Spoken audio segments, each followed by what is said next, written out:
Hello guys! Welcome back to my YouTube channel. Tayo po ngayon ay mag-unbox ng ating biniling study table. Ang delivery niya is on sea level. So, medyo matagal po yung kanyang packaging at saka yung kanyang delivery. So, mag-aantay ka rin po ng medyo matagal na araw para ito ay mai-deliver. Before po na mag-start po ako na ito ay aking i-open, so kung hindi ka pa po naka-subscribe sa aking channel, so please subscribe para po ma-update ka sa mga new upload na mga videos na aking ginagawa.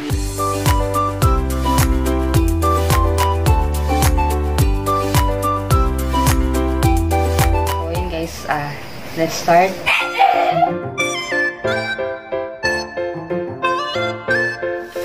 Check lang natin yung kanyang laman. So, meron po siya na 4 na gulong. Meron din siyang mga kasama ng tornilyo.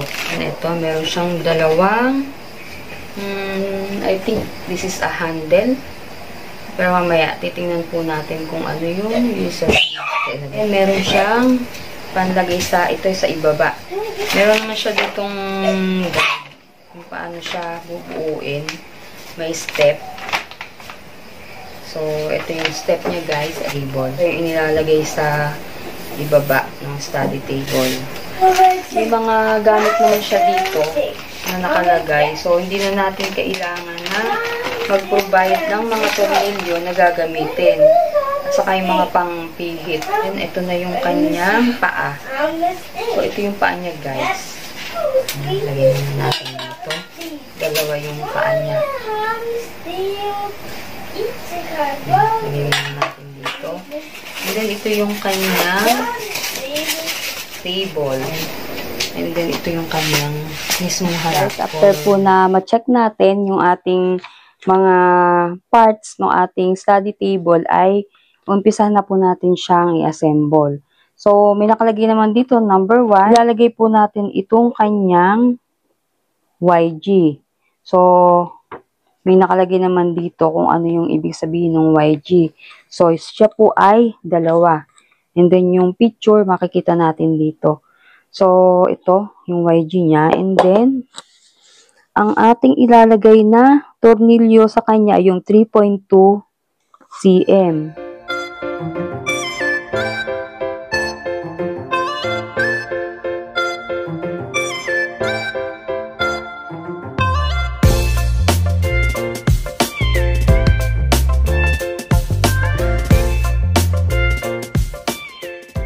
Ito, tapos na tayo sa step number 1. Sa step number 2, ayan, ito, sa step number 2, ilalagay na natin yung dito. So, yung dito, so, 2 nito ang magkasama. So, dito ay ilalagay natin ang 5 cm na tornilyo. So, yun po ay 4. Yung dito at saka yung HA. Ito yung kanyang HA, and then, ito yung isang dito. So, ayan, umpisahan natin ito guys, na ilagay na dito. So, isuot na muna natin. So, ito yung 5 cm na tornilyo.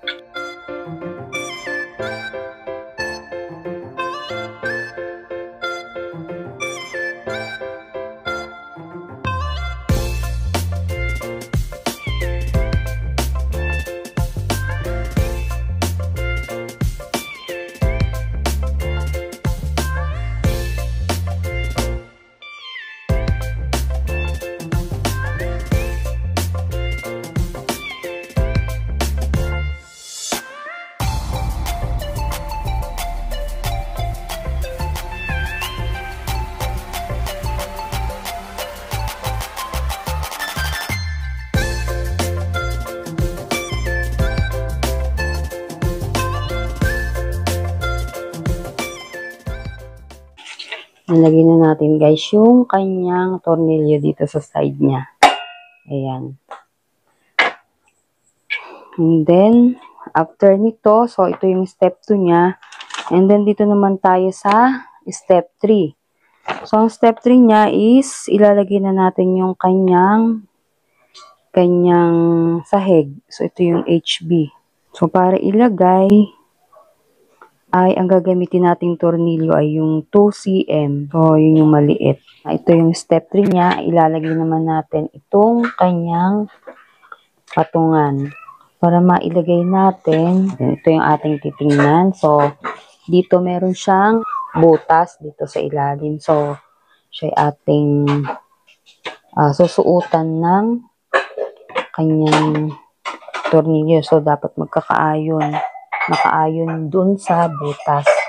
And then, ito yung gagamitin natin na tornilyo, yung pinakang maliit.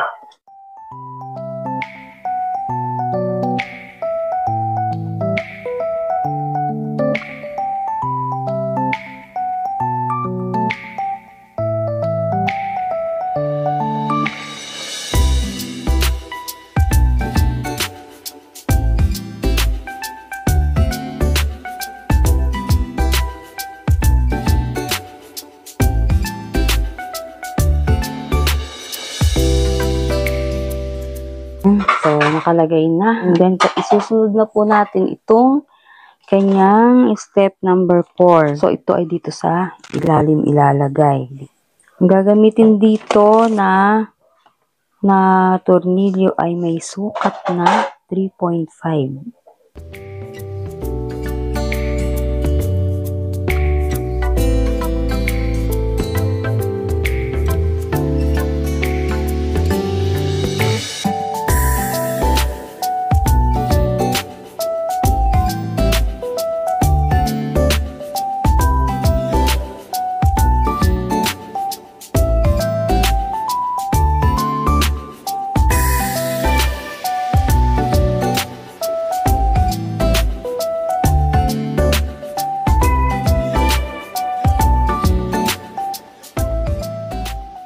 Naka-fix na po yung ating kanyang mga tornilyo. And then, dito na po tayo ngayon sa step number 5. Maglalagay na po tayo ng gulong. So, yung gulong po sa paa, ay dito po siya nilalagay. So, yan. Ito po, paa. So, eto na siya guys. Meron na po siyang tornilyo para dito sa kanyang paa. Ang gagamitin natin guys dito sa pagpihit ay itong kanyang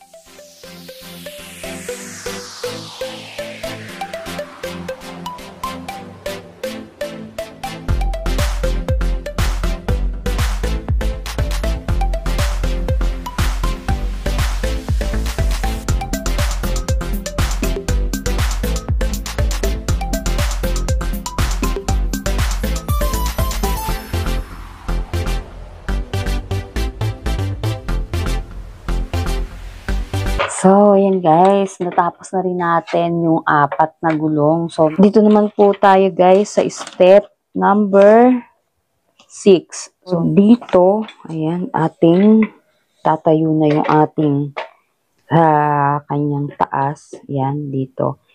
Kakabit naman natin itong kanyang dalawang pang-lock para gumana yung gulong niya. So, itataas lang natin yung kanyang lock.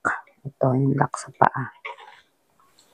So, ito ay ilalagay natin dito. So, ito guys ay ginagamit para sa pag-a-adjust ng ating study table. And then, after na mailagay na natin yan, ilalagay na po natin yung top ng ating table. Dito siya guys. And then, ayun, masyadong mataas. So, ito, adjustan po siya para pwede mo siyang itaas or ibaba.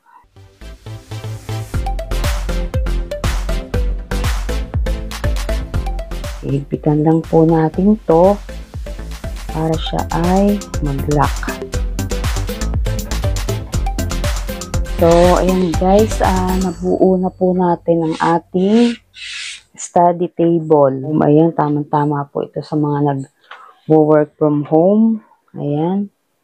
And then, sa mga estudyante, and then pwede rin siyang patungan ng kung ano-ano. Sturdy naman po siya, hindi siya maugga. So, ayan guys, ito na yung ating finish na inassemble na table. So, So, yan guys, thank you po for watching and magkita-kita po ulit tayo sa ating mga susunod pang mga video. So, thank you guys and bye!